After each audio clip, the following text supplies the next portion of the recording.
Ah, Ya mas. suwe ora jamu nih Suwe Pak Dok. ora jamu, Heeh. jamu godhong nanas. Nah, Nah, kok godhong nanas? suwe ora ketemu, ketemu pisan garai keramas. Di- Diguyang kopi soalnya. Keramasnya Disi, bendino Pak Dok. ya, disiram kopi. Iku sik bojoku ngindek ning mburiku. Ya apa? Lapo? Lapo? Halo, Nah, Mbak. Ya apa, Mbak? Eh, wis suwi bojoku ora ketemu sampean ya. iya, kak, kepinginannya aku ndelok apa? Ono Butet main nang Jakarta tak Oh, lirik sampean kok gak ono. iya, iku pas ono acara liyane. Oh, oh iya. Heeh. Aku kira nang ndi iki? Anu iki apa jenenge? Tejo Mantri gak ketok rek aku. Sing ono Iku bilung. Sing malah bilang. sing ono malah bilung, bilung. Oh iya, iku si Kowem kok udah lama nggak nongol Pak Dok ya? Anu, Oh, apa yo? mungkin kumat, kumat, Kumat. kumat. Kowe mungkin kumat gendeng ya. Ini biasanya biasanya nek pas gendeng kan bikin kikilan sama Ya, sampean tuh. tapi mungkin dek iki pas kumat gendenge tadi ya, ya wis lah ya ngono. Aduh, Kowem. Ya, boy. Cek urip tapi yo. Kita lho urip winginane ku anu apa jenenge? Oh, sing minggu wingi. Minggu wingi ku dhek anu, "Dok, ayo kita live Jumat." Mari ngono. Kemis iki ngomong ngene. "Dok, Jumat aku sing ora iso." Wis mbuh sakarepmu ngono. Dhek ngejak-ngejak dhewe lho. Encene arek iku kan rada anu, gak jangkep sak kilo lah arek iku kurang sak on paling. Mungkin mungkin dia kena anxiety itu Pak Dok. Oh iya, iya, dia ngomong dhewe kok. Dia bingung iki. Hmm. Sing lho lek kowe sakjane gak bingung, sing bingung bojone. Ngadepi kowe. Hari ini malah Ah, ngerasa nih Kowem ini. apa-apa. Oh, iki ora metu areke. Biasanya tengah-tengah terus metu deh Oh kowe. iya. Aduh. Ya apa? Ya, Ini kita bahas apa ini? Sik, bahas. aku Iya. buka sik. Ya, buka iki, Mas. Buka. Kirin, Apa kirin, itu Pak Dok? kirin, Oh kirin. Bukan kire ya? kirin. Nah, betul kiri, Berarti kirin, berarti di Jepang. kirin, kirin, kirin, kirin. Eh, Konbanwa Pak Dok, Konbanwa Sugeng Hari. Konbanwa. Terus gimana, gimana ini gimana? Kita ngomongin apa ini? Oh, Ini diabetes bahas dengan yang anxiety. bahas yang awal-awal banget dulu kita bahas diabetes ini Pak Dok cerita tentang eh, spiral down yang pertama. Oh iya, Pertama apa iya. berapa ya? Jadi Pak Dok Mm-mm. cerita bahwa anxiety itu mempengaruhi memperburuk diabetes. Nah, diabetes itu Diabetes juga memperbaiki memicu anxiety. Ya, memang hmm, itu koyo lingkaran setan gitu ya. Karena memang benar. kalau Nah, sudah itu memang sudah apa namanya kita berbicara mengenai anxiety itu atau hmm, kecemasan, ya kita balik ke hukum pertama kecemasan, ya hukum pertama hmm, kecemasan atau kenapa orang itu cemas gitu ya. hmm, Jadi hmm, kenapa kenapa kita itu cemas? Kenapa itu kita itu cemas? Sekali lagi yang namanya kecemasan itu sebenarnya senjata bagi binatang gitu. Kecemasan ya. itu, anxiety itu pada dasarnya adalah senjata bagi binatang untuk mempertahankan kehidupannya selama yang dimungkinkan itu itu senjatanya adalah kecemasan gitu Hmm. ya. Nah, jadi kalau kita ngomong kecemasan itu jelas itu kalau tempatnya di otak kita itu kecemasan itu letaknya di mana, pusatnya di mana, udah jelas itu ya. Di daerah-daerah emosi itu ya, pusat-pusat emosi atau yang disebut sebagai eh, apa namanya limbic system gitu ya. Hmm. Tapi sekali lagi lah ya, otak itu ya tidak ada nih. Ya, di mana yang bertanggung jawab untuk emosi? Ya, bukan hanya satu, cuman iya bahwa pusatnya itu pada limbic system gitu ya, limbic limbic system. Sistem limbik Tapi ternyata ya yang namanya limbic system itu bukan hanya ada di daerah apa namanya nukleus accumbens, terus kemudian apa namanya amigdala, putamen, globus Hmm. pallidus, bukan hanya itu ya. Memang di daerah itu adalah daerah yang ya otak purba kita gitu ya, otak purbanya binatang itu ya tadi itu yang terdiri dari apa namanya amigdala, putamen, globus pallidus itu adalah apa namanya memang pusatnya pusatnya emosi. Hmm. Tapi ya emosi tidak hanya di tadi ya, bukan hanya di globus pallidus, Limbic putamen, system dan tadi. amigdala gitu atau limbic system. Hmm. Limbic systemnya sendiri ada yang disebut korteks limbik atau limbik korteks. Jadi di korteks ini, di korteks di sini nih ya, terutama di anterior cinguli. Anterior cinguli ini adalah bagian yang tidak terpisah dari yang namanya limbic system gitu. Jadi Hmm. masuk di sini itu juga yang namanya emosi itu juga di ini ya, anterior limbic cortex ini ya. Ini ya, ini kan ini ada apa namanya seperti yang putih itu. Nah ini di sini itu adalah anterior limbic. Nah, ini ada singulum. Nah ini anterior cinguli cortex gitu ya. Nah itu di situ juga kortek ini kortek. Jadi kortek itu adalah otak yang tumbuh belakangan ya, muncul belakangan dalam evolusi karena yang namanya kortek itu bagian bagian luar gitu ya, bagian luar. Nah, lebih dalam itu yang disebut tadi limbic system, tapi limbic system juga ada korteknya. Nah, kalau kita berbicara tentang kecemasan ya kita kembali bertanya kenapa kenapa kita itu cemas gitu ya. Kenapa kita itu cemas? Cemas itu sendiri adalah senjata bagi binatang untuk mempertahankan hidupnya itu.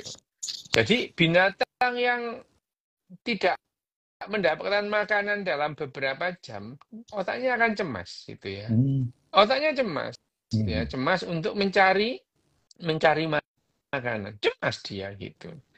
Demikian juga kalau misalnya binatang melihat predator gitu. Melihat predator atau Hmm. melihat mangsa. Cemas, sama-sama cemas itu. Jadi misalnya harimau melihat kijang dan pada saat yang sama kijang itu melihat harimau itu ya. Itu sama-sama cemas itu. Dia sama-sama cemas gitu ya. Sama-sama cemas. Kecemasan ini akan memicu yang namanya kaskade adrenalin. Ya memang Hmm. kalau kita ngomong Hmm. sudah berbicara mengenai kecemasan, kaskade adrenalin ya memang dipicu oleh tadi itu apa namanya amigdala, Amigdala. putamen dan Hmm. globus pallidus ya itu adalah daerah-daerah limbik yang mengaktifkan kecemasan gitu ya.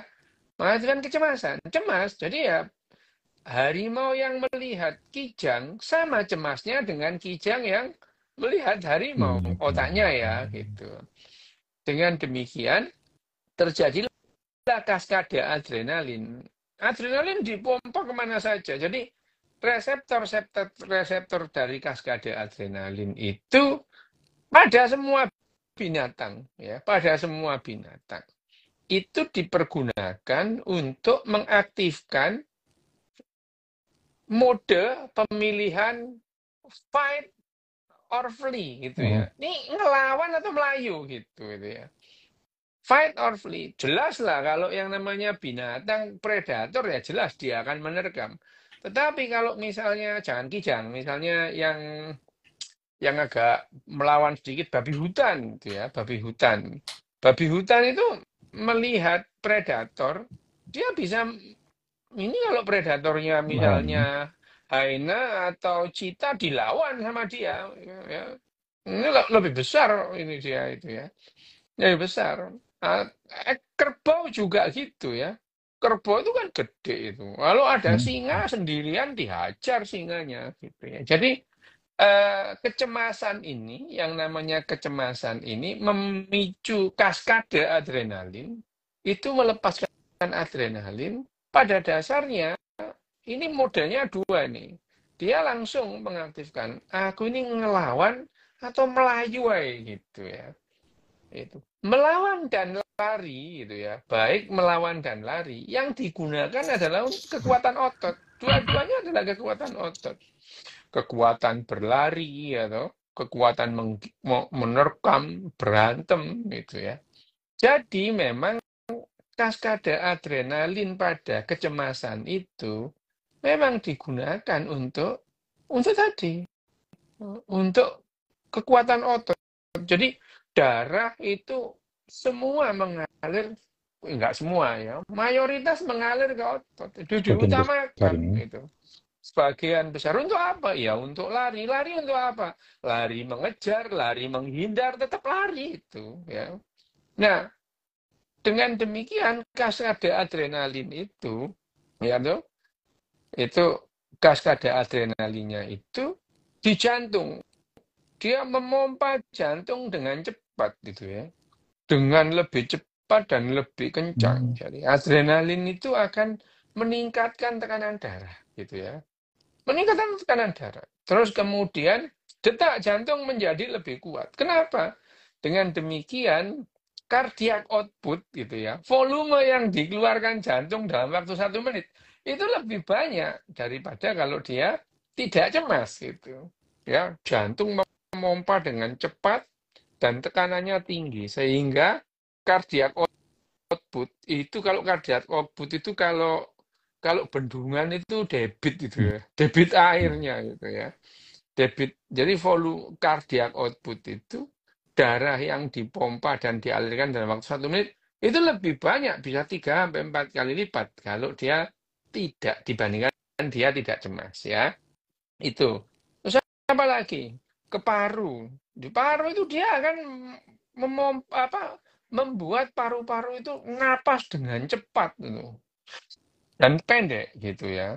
Tujuannya apa itu? Tujuannya menyediakan oksigen yang optimal, bahkan maksimal untuk otot-otot ini untuk berantem dan lari itu, gitu ya. Itu yang terjadi pada paru jantung tuh. Dan ototnya akan tegang gitu ya. Ototnya akan tegang. Ke mata misalnya. Mata itu kalau adrenalin muncul dia akan mengalami, nah ini ya, mengalami apa namanya, dilatasi gitu ya, pupil melebar itu ya, pupil melebar itu dia fokus melihat itu, tapi yang sekitarnya itu dia jadi blur itu, yang di depan itu fokus itu mata gitu.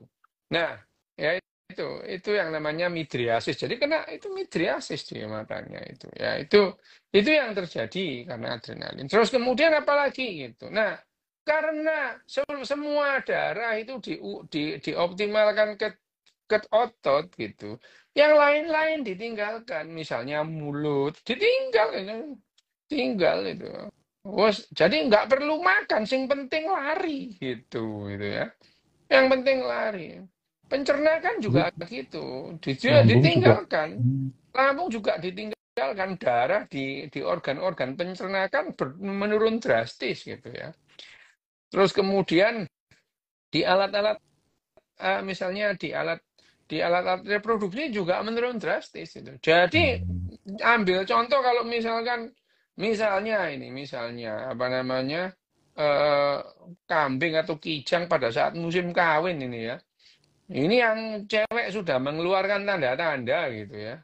Wah, begitu ada harimau ya wes gak iso ngaceng mas ya wes ya gitu ya. Nah itu yang terjadi ya. Jadi ini juga akrab dengan manusia gitu ya. Jadi tanda-tanda tadi, kaskade adrenalin tadi gitu ya. Kaskade adrenalin tadi, kecemasan itu akrab dengan kita ya. Jadi kalau kita cemas itu kita deg-degan ya. Ya, teratapan deg-degan. Nafasnya kadang-kadang sesek gitu ya itu ya.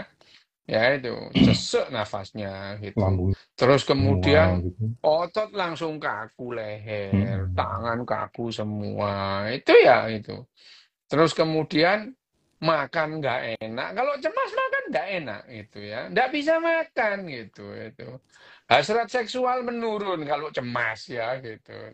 Ya ini adalah akibat kaskade adrenalin gitu. Ya ini adalah cemas. Sekali lagi kecemasan ini adalah senjata utama bagi binatang untuk mempertahankan ya untuk mempertahankan kehidupan itu ya untuk mempertahankan kehidupan gitu ya bayangin aja kalau harimau itu tidak cemas pada saat ada kijang lewat kapan makannya dia itu ya itu kijang juga demikian kalau ada harimau tidak cemas lah dihajar lah dimakan dia mati itu ya dan ini adalah proses ini adalah hasil hasil hasil hasil evolusi gitu ya itu. Nah, evolusinya. Nah, kalau kita berbicara mengenai kecemasan ini, lah manusia juga demikian sama gitu ya. Hanya saja manusia ini itu ya, itu hanya saja manusia ini kalau kita ini sudah eh, beda dengan binatang. Kalau binatang tadi misalkan apa tadi itu apa namanya? eh apa celeng apa jenenge babi hutan Babi misalkan hutan. ya. Babi hutan itu kalau dia melihat harimau dia cemas gitu ya. Dia cemas gitu. Apa namanya harimau juga gitu cemas gitu. Lah manusia ini karena mengalami revolusi kognitif berkali-kali gitu ya. Narasi itu membuat cemas itu. Hmm. Ya, jadi Ngelihat dompet manusia itu cemas itu ada. manusia itu tidak hanya cemas memikirkan hal-hal yang konkret gitu ya. Hal-hal yang tidak konkret subjektif membuat dia cemas itu. Ya, itu membuat dia cemas. Ya, misalkan kalau binatang misalnya tapi tadi apa namanya? Celeng itu atau apa tapi apa kijang atau wedus itu ya dia akan cemas kalau dia melihat gelisah dia kalau melihat yang namanya harimau lihat serigala terus kemudian lihat singa gitu. Tapi kalau manusia ini gitu ya saking banyaknya narasi gitu itu kemudian lah ini tanggal selawe cemas gitu ya tanggal selawe gelisah gitu ya Padahal bayangannya habisnya tanggal tanggal 15 udah habis. lah ya gitu gitu ya kok gelisah terus kemudian macet gelisah takut telat gitu ya itu macet itu kamu sudah gelisah enggak aduh nggak sampai telat ini gitu ya tanggal 10 kartu kredit harus bayar cemas itu ya belum lagi kos-kosan teh bayar cemas gitu ya ini adalah kecemasan pada manusia gitu. Nah, kecemasan itu sendiri pada manusia itu juga bermanfaat kegelisahan, tapi kegelisahan yang sepenuhnya misalnya bojo sampean nih Mas. Misalkan istrinya eh, Mas Zen itu terus kemudian pulang terus melihat persediaan beras itu tinggal seperempat gitu ya. Kecemasan pada melihat persediaan beras yang tinggal seperempat itu memicu supaya kesualayan untuk beli lagi. Loh ya bagus itu ya. Itu bagus itu. Kenapa? Ya tadi itu ya. Jadi kalau kemudian bayangnya ya Mas, bojo sampean itu apa namanya istri sampean itu tidak pernah cemas melihat apa namanya eh, apa persediaan beras yang menipis itu ya. Lah bayangin sampai begitu habis ya, sampai begitu habis kelimpungan mau masak enggak bisa itu. Ya. Nah, gangguan cemas ini juga termasuk orang yang tidak bisa membedakan otaknya itu. Kapan harus cemas, kapan harus enggak gitu. Jadi orang-orang dengan gangguan cemas itu cemasnya berlebihan tapi yang Mhm. harusnya membuat dia cemas, dia nggak cemas itu. Ya, yang paling gampang apa? Sampean pernah nggak lihat teman sampean Mhm. mobilnya itu yang namanya isi tangkinya itu tidak pernah lebih dari setengah. Dan dia tenang aja seperti orang nggak gelisah gitu. Mau apa namanya eh, bensin itu sampai reserve gitu. Ya, itu ada orang-orang model begitu itu ya. Jadi ya kalau bensin itu kurang dari setengah itu orang cemas akan diisi gitu. Ya tapi kebangetan juga misalkan dia bensin itu baru 10% terus dia ngisi lagi gitu. Tapi ada orang-orang dengan gangguan cemas itu, orang dengan Mhm. gangguan cemas itu adalah tanda orang dengan gangguan cemas. Dia itu tidak ngerti kapan harus gelisah, kapan harus enggak. Itu otaknya gagal. Otaknya itu tidak bisa mengoptimalkan kecemasan itu. Itu termasuk itu yang namanya gangguan cemas. Jadi dia cemas pada segala hal, terganggu dia gitu ya. Ya itu gua terganggu dia dengan segala macam. Tapi hal-hal yang seharusnya membuat cemas, dia malah nggak cemas itu. Nah ini adalah gangguan cemas. Nah kalau kita bertanya tentang kecemasan tadi, ya karena otak manusia itu berkembang, terus kemudian otak kita itu disusun oleh yang namanya sejarah, pengalaman gitu ya, pengalaman misalnya, yo gak kabeh sih, tidak semua, misalkan ibunya itu marah-marah kalau setiap anaknya itu misalkan pulang telat, tuh. Dia Mhm. tuh pulang udah ketakutan gitu ya. Nah, aku yoga, Ya. ibuku ngamuk, ya tambah tak kudo gitu ya. Itu adalah itu itu adalah pengalaman gitu ya. Pengalaman membuat kita itu mengetahui kapan harus cemas, kapan harus tidak. Otak kita itu otomatis gitu ya. Jadi pulang gitu ya, pulang gitu. Terus kemudian gak pamit, iki kok gak ono sing gak telepon, gak disapa, wah iki ngamuk iki sing nang omah, yang di rumah. Itu menimbulkan kecemasan atau ya ini kecemasannya orang-orang di Indonesia itu kalau WhatsApp nggak dibaca, dia cemas. Lebih cemas lagi nggak dibaca, tapi nggak dibaca, di-read aja nggak dibalas. Itu lebih cemas lagi. Lah ini kan sesuatu yang tidak seharusnya dicemaskan, gitu ya. Dicemaskan, gitu. Padahal yang namanya wisdom lama itu kalau tidak ada berita, berarti berita baik, itu ya. If there is no news, it means good news, gitu ya. Itu itu adalah adagium yang bijaksana gitu. Kalau tidak ada berita, tidak ada kabar, berarti ya kabar baik itu. Tapi sekarang kan tidak gitu. Kalau nggak dikabarin, gelisah gitu. Nggak ono kabar gitu ya. Baru aja 3 menit ya, 1 jam itu nggak ngabari, bingung ini kemana itu. WhatsApp nggak dibaca atau dibaca tok nggak dibalas itu kecemasan. Loh ada orang yang kan WhatsApp itu sekarang ada yang diaktifkan. Pokoknya Mhm. dibaca apa enggak Mhm. orang lain enggak tahu Mhm. gitu itu.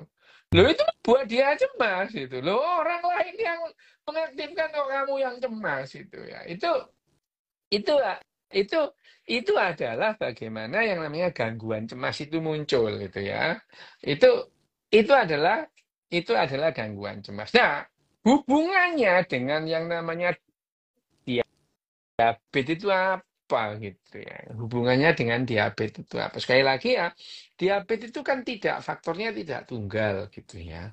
Bahwa yang Mhm. namanya ada inflamasi di situ, ada metabolisme yang terganggu di situ. Loh, kok bisa apa namanya diabetes itu berhubungan dengan inflamasi? Iya gitu ya. Jadi inflamasi itu melibatkan yang namanya dalam tubuh kita itu dalam sel kita namanya asam arakidonat gitu ya. Asam Mhm. arakidonat itu adalah agen inflamasi gitu ya. Karena asam arakidonat itu akan menghasilkan 4 derivatnya itu ya. Siklooksigenosa 1, siklooksigenosa serotonin sama albumin. Nah, Mhm.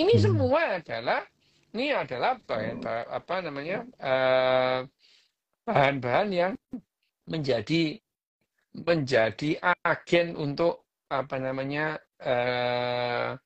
apa itu inflamasi itu radang gitu. Nah, radang itu sendiri akan menyebabkan gangguan gitu. Radang itu kalau dulu ya zaman zaman tahun dulu ya, tahun misalnya tahun 70 80 itu kalau kita belajar kedokteran apa ciri-ciri radang gitu ya.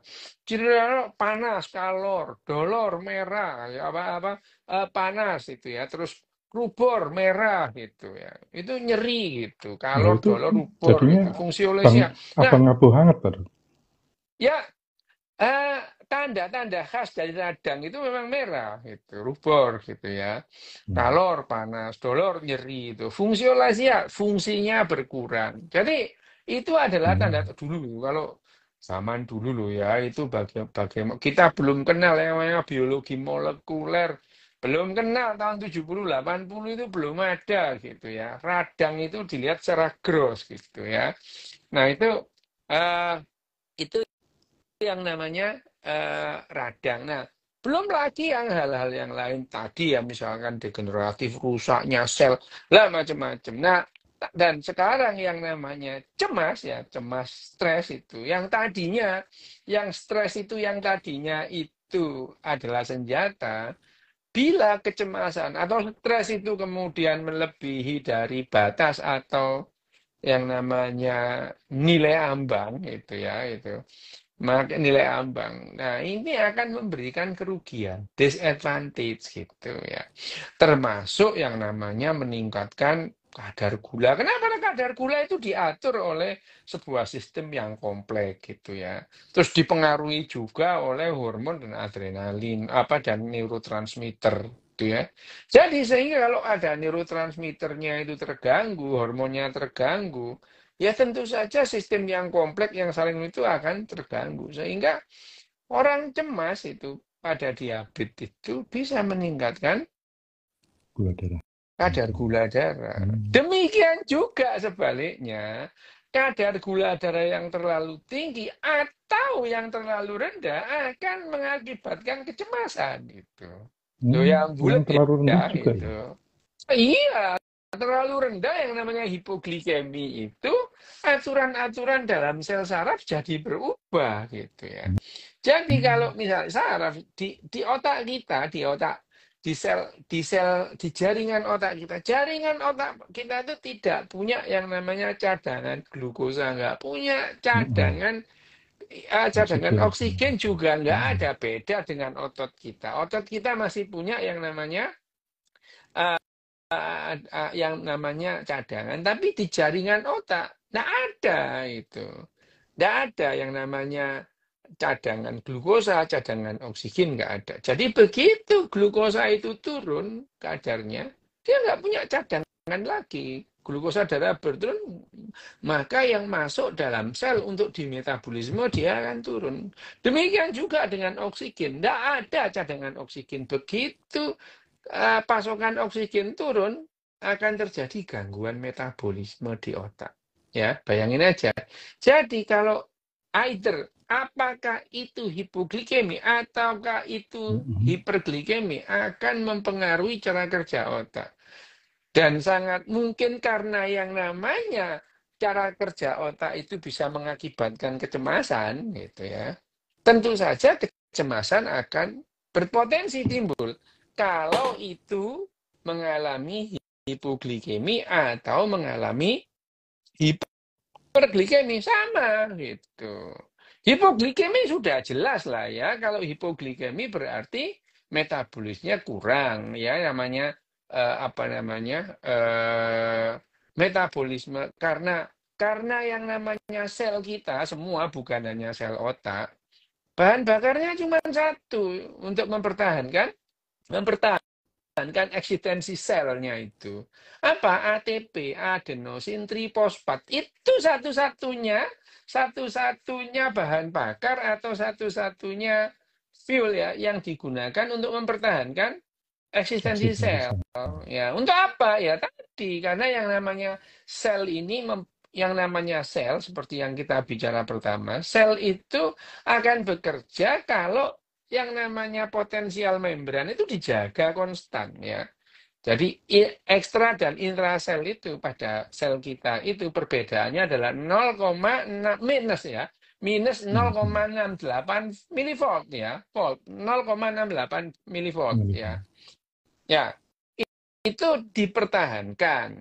Dipertahankannya dengan apa? Ya itu tadi.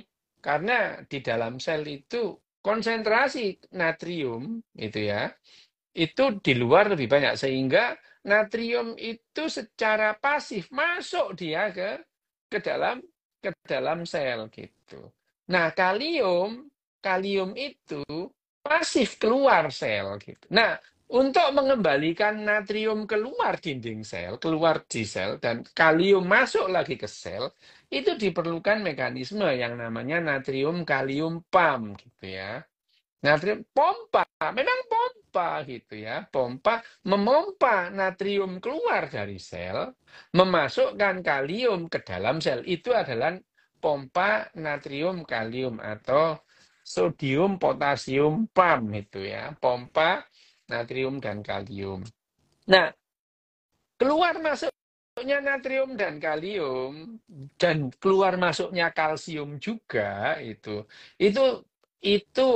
akan menjadi yang namanya repolarisasi dan depolarisasi. Dan itu yang membuat sel itu tetap eksis, hidup itu. Nah, kalium dan natrium kalium pump atau apa sodium potasium pump dan kalsium pump itu bahan bakarnya cuma satu, namanya ATP itu, gitu ya. Nggak ada yang lain ATP. Nah, ATP dihasilkan dari mana? Ya tadi dari glukosa tadi. Glukosa di metabolisme ya. Kalau ada oksigen, itu ya. Kalau ada oksigen, dia akan di metabolisme secara aerob gitu ya. Glukosanya menjadi asam pirufat. Begitu menjadi asam pirufat, dia masuk yang namanya siklus Krebs gitu ya. Life cycle. Nah, Krebs cycle. Glukosa yang menjadi asam pirufat itu dia menghasilkan 2 ATP. Begitu asam pirufat masuk ke dalam siklus Krebs, dia menghasilkan 36 ATP. Jadi total 1 mol glukosa menghasilkan 38 ATP gitu. Kalau misalnya tidak ada oksigen, asam pirufat tadi langsung menjadi asam laktat gitu. Hmm.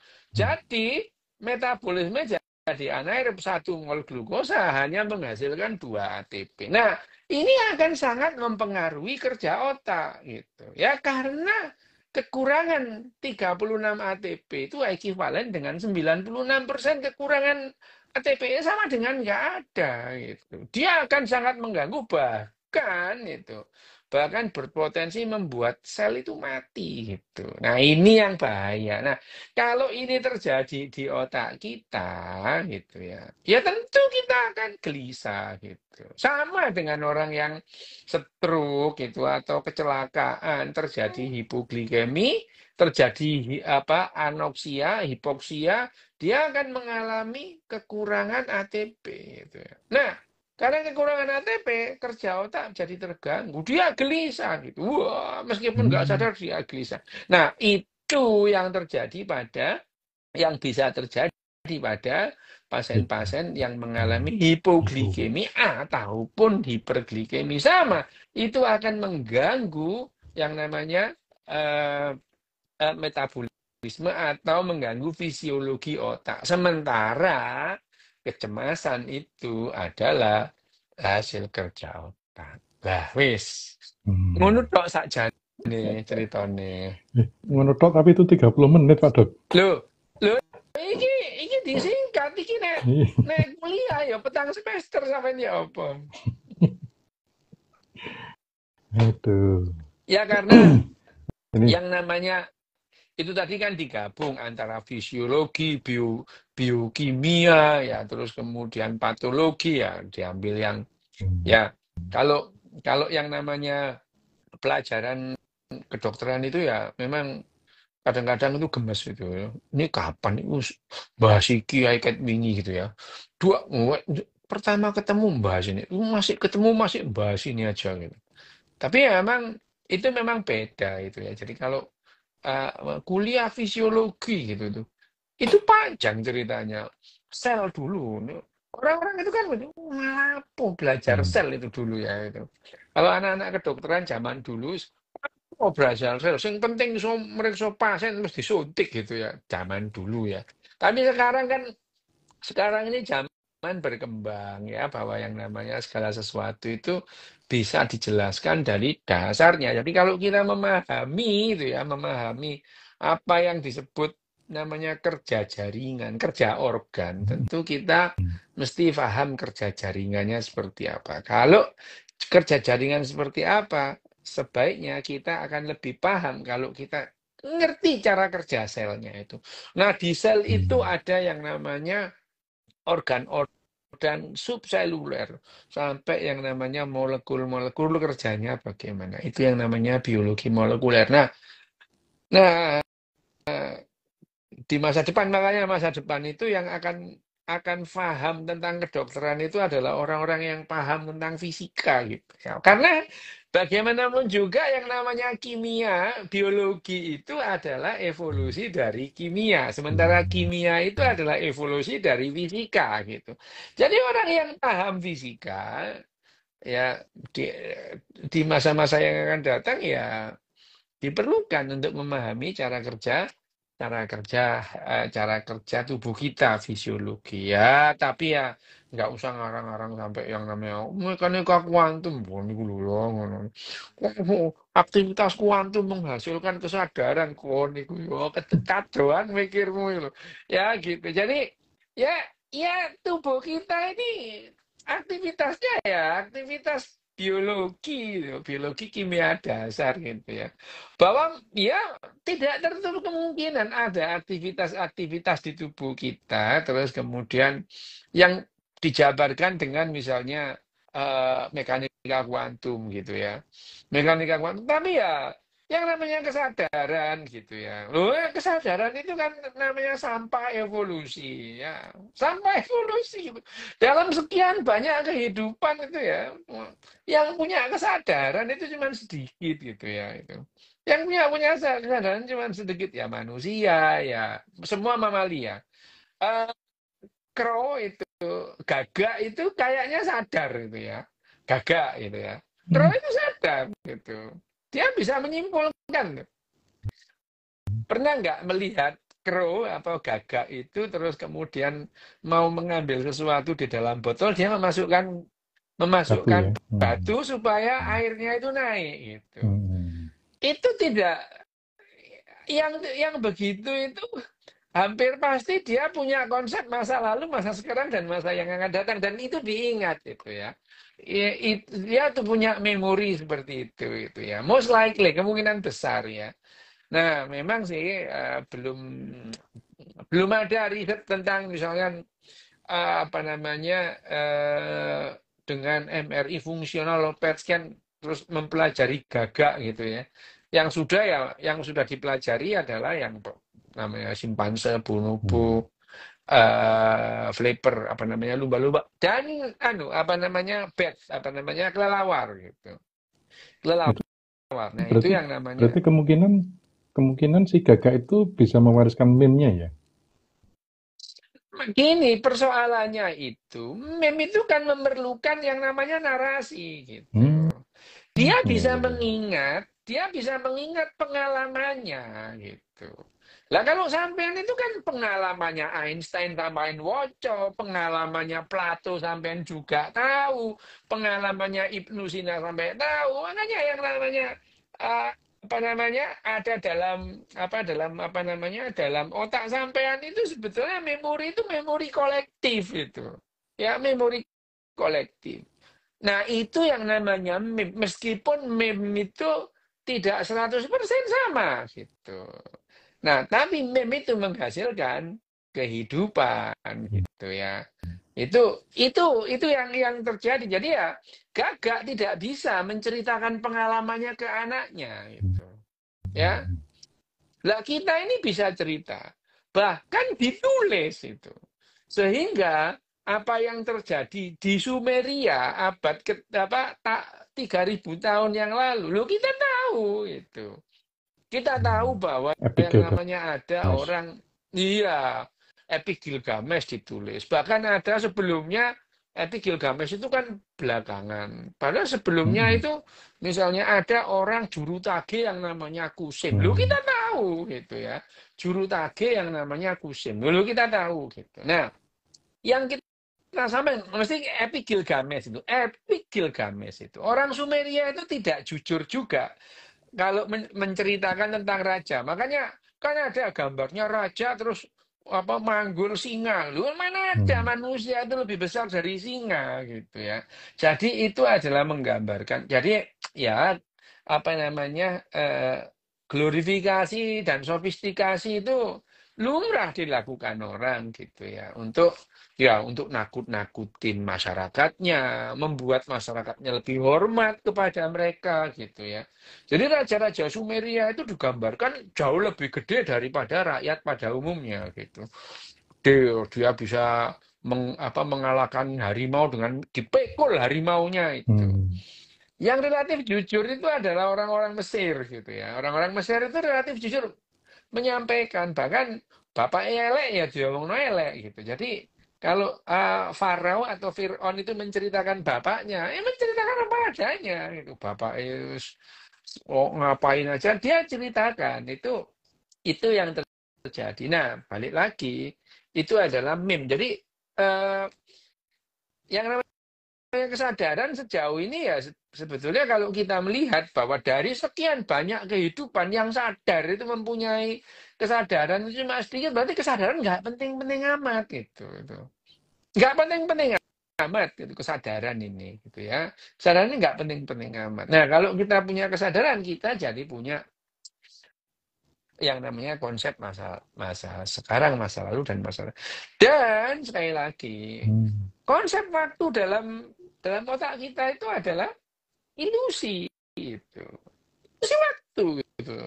Nanti kapan-kapan kita bahas ilusi waktu. Udah pernah saya bahas, tapi ya namanya ilusi waktu itu sudah jelas gitu ya.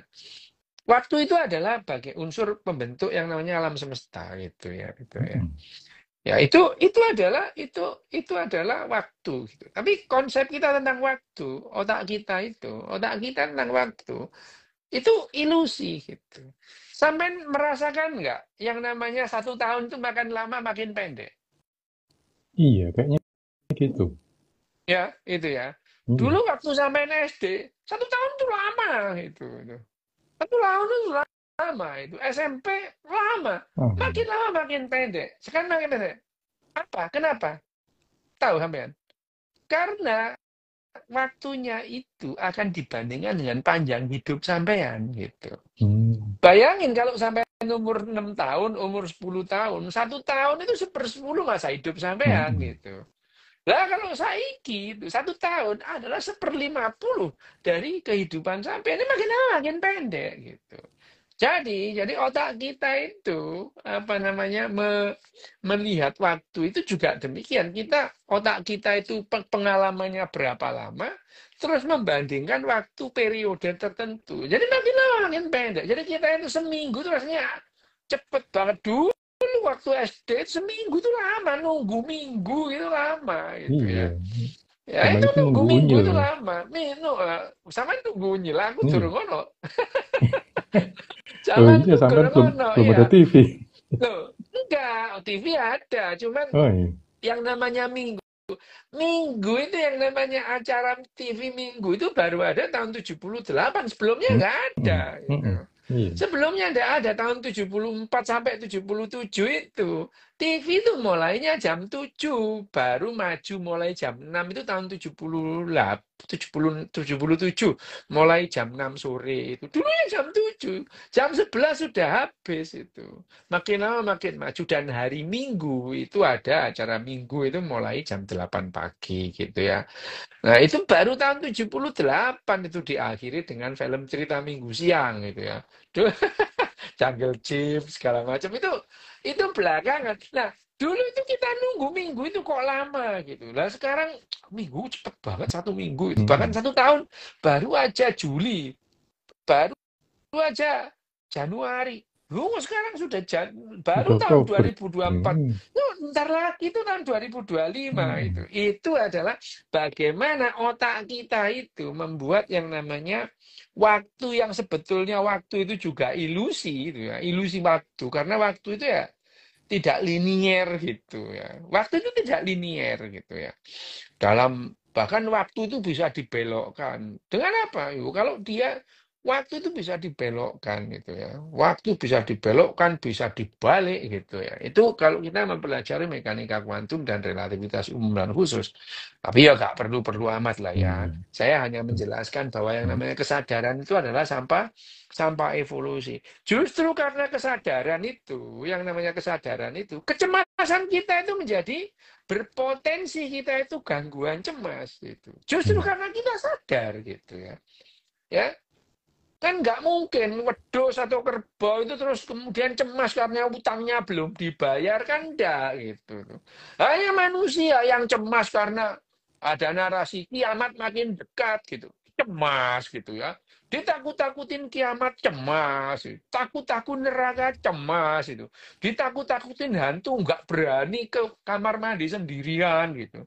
Ya itu adalah kecemasan karena kita mempunyai kesadaran. Nah, balik lagi kita Hmm. kembali ke yang namanya opo jenenge Gangguan kecemasan tadi. gangguan kecemasan pada diabetes mellitus itu ya akhirnya ini menjadi ya tadi menjadi menjadi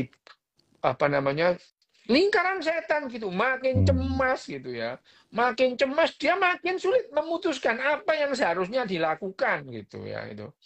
Bayangin aja orang kecemasan itu kecemasan. Diberitahu sama dokternya harus melakukan ini, melakukan ini. Terus kemudian ada orang lain yang bilang, "Wih, sampean mangan tekek ngono ya. Mangono cendil gitu ya." Nah, Cindil ya. kecemasannya dia, lah iya makan cendil. Ya bener nih. Jadi disuruh makan cendil langkah tikus itu loh ya. Dan Hmm. resepnya itu ngane-ngane. Dua, aku tuh pernah lihat sendiri resepnya itu cendil abang itu ya. Dimasukkan kecap terus disuruh nelan. Lewis gak masuk akal. Dan itu banyak orang yang melakukan gitu ya. Ada yang Melakukan. makan undur-undur juga, Pak Makan Dok. undur-undur. Terus makan apa nih? Tumo, Mas. Tumo dilebokno gedang Mas. Tumo. Ini loh apa? Kutu kepala itu dimasukkan pisang emas terus digigit itu. Loh ini ya tapi ya itu karena dia cemas. Dokternya juga bilang yang namanya diabetes itu ya nggak bisa hilang. Yang penting itu Hmm. kamu minum itu ya, minum minum Obat obat-obat anti obat. diabetes itu. Nah, narasinya dokter tidak memuaskan dia gitu. Narasinya orang nggak karu-karuan malah dia percaya gitu. Gitu. Nah, ini yang menjadi persoalan ya. Apa yang dia tidak tahu apa yang harus dicemaskan, terus begitu kemudian gulanya tidak terkontrol, dia makin cemas gitu ya. Hmm. Jadi bulet tuh, kalau lingkaran setan. Kan itu hansip mas bulet, isor ditaleni ya, karet, dukur disabui itu ya. Entotnya nggak kemana-mana. Itu teh, oke, jadi kan itu teh hansip. Hansip itu celana yang atas disabuk, yang bawah Iya. ditaleni karet gitu. Jadi kan bulet aja gitu. Itu mulek gitu. Itu yang terjadi kecemasan. Jadi, nah, terus bagaimana menghindarinya ya? Tetaplah ya, kita itu kontrol. Jadi harus disiplin ya. Kalau pengen hidup panjang gitu. Kalau pengen mati ya Hmm. nggak apa-apa gitu ya. Itu kalau pengen mati ya nggak apa-apa. Tapi kalau pengen hidup panjang, ya udah itu apa namanya? Itu yang namanya ya regulasi diregulasi gitu, diregulasi. Regulasi Hmm. itu apa? Gula darah dipertahankan secara normal. Gitu. Tujuannya apa? Ya mempertahankan supaya tubuh kita itu lebih sehat gitu. Hipertensi ya hipertensinya diturunkan. Dinormalkan. Ngono Mas, Hmm. kira-kira Mas. Oke, Pak Dok, kita bacain pertanyaan ini dari sebentar ini Rizky Ramadan ini kalau nggak salah. Dok, tolong jelaskan soal coping mechanism. Kenapa pas cemas kita menunda-nunda seperti malas? Kayaknya barusan dijelasin juga Ya, ya yang barusan ini. ya itu tadi gitu ya. Hmm. Sama. Coping mekanisme itu kan menipu diri lah. Coping mekanisme itu kasarnya menipu diri lah ya, menghibur Hmm. diri gitu. Menipu diri coping mekanisme. Coping mekanisme itu ya salah satunya itu dulu kita mengenal yang namanya mekanisme pembelaan ego gitu Hmm. ya. Itu kan istilahnya Sigmund Freud itu ya. Istilahnya Sigmund Freud dulu itu mekanisme pembelaan ego lah. Ego itu kan ya nggak ada. Yang namanya Sigmund Freud itu membagi kita menjadi trikotomi ego, it, super ego itu kan ya ngarang-ngarang aja dia tuh. Ya, sebetulnya ya dia itu terpengaruh oleh Plato. Plato itu kan mengatakan bahwa di dalam tubuh kita itu ada dua ekor kuda, satu kuda Hmm. hitam, satu kuda putih. Nah, kita di tengah-tengahnya. Lah kan sama aja itu dengan it ego dan super ego itu ya. Itu adalah, nah itu trikotomi yang dibuat Freud itu ya. Terus kemudian karena ada ego, terus kita ngomong yang namanya mekanisme pembelaan ego gitu. Ada yang namanya rasionalisasi, ada yang namanya acting out, ada yang namanya salah pindah lah macam-macam. Itu adalah, nah kalau sekarang orang bilang coping mekanisme. Coping mekanisme itu ya kita itu tidak mengubah apapun tapi kita nyaman gitu ya. Dia tetap miskin ya, tetap melarat gitu, tetap Menurut utangnya banyak tapi tapi nyaman. bagaimana ya, tapi ya gimana caranya dengan segala macam Hmm. kemiskinan dan hutang yang menumpuk itu kita tidak terlalu cemas gitu ya. Itu ya ada itu. Tapi yang kebacut ya ono sampai belebes itu ya ono. Ditagih utang itu malah kayak lu galaan yang dia sama Iya, kita yang nagih gitu ya banyak itu. itu Itu sekarang ya. ya itu yang itu jenenge welut ndasi reng itu. Ditagih bulet ae. Sampai frustasi yang nagih ini gitu ya. Ya sampai frustasi yang nagih. Nah, ini adalah coping mekanisme. Coping mekanisme itu ya tadi ya seperti ya tadi ada misalkan kalau dalam MPE mekanisme pembelaan ego dulu ya, dulu Hmm. istilahnya itu. Misalnya ada rasionalisasi. Rasionalisasi itu misalnya ada anak masih pelajar SMA gitu ya. eh, Pelajar masih SMA gitu, terus kemudian ibunya sakit, terus dia ujiannya jeblok gitu. Terus dia ngomong dalam dirinya, ya mesti aja ibuku sakit gitu. Padahal kalau ibunya nggak sakit dia juga nggak belajar itu. Sama aja gitu. Dia mencari pembenaran atas apa yang dilakukan supaya dia lebih nyaman. Nggak berubah. Dia ya nggak jelek juga nilainya, tapi itu tidak mengubah keadaan. Itu ada yang namanya rasionalisasi, acting out, salah pindah lah macam-macam ya. Itu. Hmm. Dok, ini pertanyaan berikutnya dari Wida. Oke, Wida. Oke, Loh, kapan sampean ini Pak Dok? apa nu sampai nang buri ta? Gak usah nulis ngomong lapo Mbak Wida ini. Dok, kalau mau ujian disuruh minum teh manis buat ngurangin cemas, Nggak ini ada mitos atau itu. beneran manfaat? Nah, nggak ada itu ya. Itu mengalihkan perhatian sama itu. Hmm. Sama aja kalau panik itu terus kemudian si raupo di si raupo. Ya, Hmm. cuci muka. Ya, cuci muka iyalah ya. Dia itu mungkin ya mempunyai waktu untuk mengalihkan perhatiannya Hmm. lagi gitu. Wah, no, koncoku mbiyen setiap kali hujan kok keringet yang gua biasku ya Hmm. no, ya ada itu. Padahal dia itu sebetulnya ya pinter itu. Oh, keterima di Fakultas Kedokteran UNER lah ya pinter saja nih. Tapi ya itu tadi itu. Gitu ya. Oke, ada lagi. Ini dari Nur RD. Jika psikopat itu sangat rasional, apakah psikopat bisa cemas? Tidak ada hubungannya rasional dan cemas. Ya, tidak ada gitu. Psikopat sangat rasional ya enggak juga. Yang disebut psikopat itu bukan rasional. Yang disebut psikopat itu adalah otaknya itu gagal atau tidak bisa atau kesulitan yang namanya berempati. Itu psikopat, jangan dibalik gitu ya. Hmm. Jangan dibalik gitu. Itu adalah emosinya itu blank. Nir emosi itu yang namanya psikopat itu. Lah kalau nir emosi bukan lantas rasionalitasnya bagus, belum tentu itu ya. Makanya ada yang namanya sosiopat itu. Kalau Hmm. psikopat memang biasanya cerdas dia gitu ya. Dia orang cerdas, psikopat itu. Dia pinter banget menyembunyikan kejahatannya gitu. Itu. Lah yang namanya sosiopat karena goblok ya ketahuan gitu ya.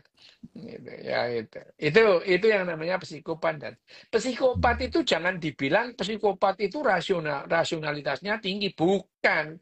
Psikopat itu karena yang namanya nih, Empatinya nggak karena jalan. empati dia, gagal berempati, gagal merasakan gitu ya, gagal merasakan. Nah, pada orang-orang yang seperti ini dan dia kecerdasannya tinggi gitu, wah bahaya gitu, ya bahaya itu. Loh, ada loh dokter yang melakukan pembunuhan sampai 200 lebih, nggak diketahui, nggak ketahuan itu di Inggris itu. Ya pembunuhan berantai itu. Nah, di Indonesia juga tahun 97 itu ada yang dihukum mati. Dukun AS itu ya. Ingat ya? Iya, dukun AS yang membunuh puluhan perempuan loh itu. Iya. Perempuan itu. Dia tuh pinter dia menyembunyikan apa? Menyembunyikan hasil kejahatannya itu. Wah, ternyata begitu ketahuan di ladangnya itu, wah banyak mayat perempuan. Ya, AS Ahmad Saroji itu ada tahu itu AS itu. Nah, ini adalah apa namanya? Ini ada yang ngomong film Joker, film dibahas. Nggak ada orang gila kayak Joker itu. Ya Joker itu adalah misleading. Orang gila nggak ada yang gitu, itu ya itu. Nggak ada itu. Itu film dibahas. Ini sama aja orang mau belajar mekanika kuantum, belajar interstellar. Interstellar. Belajar mekanika kuantum di film Interstellar.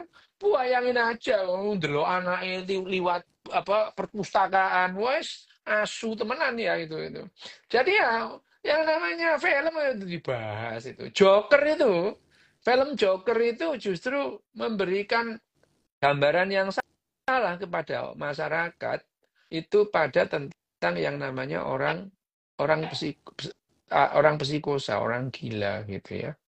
Loh, orang yang namanya gila itu nggak bakal lah kayak siapa namanya Joker itu. Wong dia sibuk dengan dirinya sendiri, ngapain ngurusin orang lain gitu ya itu. Gitu ya itu. Wes iki wes, Mas, entek Mas. Wes. Entek. Oke, kita ketemu lagi kapan-kapan gitu Pak Dok. Oke. Pas Pak Dok sempat. Matur nuwun Pak Dok. Selamat malam teman-teman. Makasih.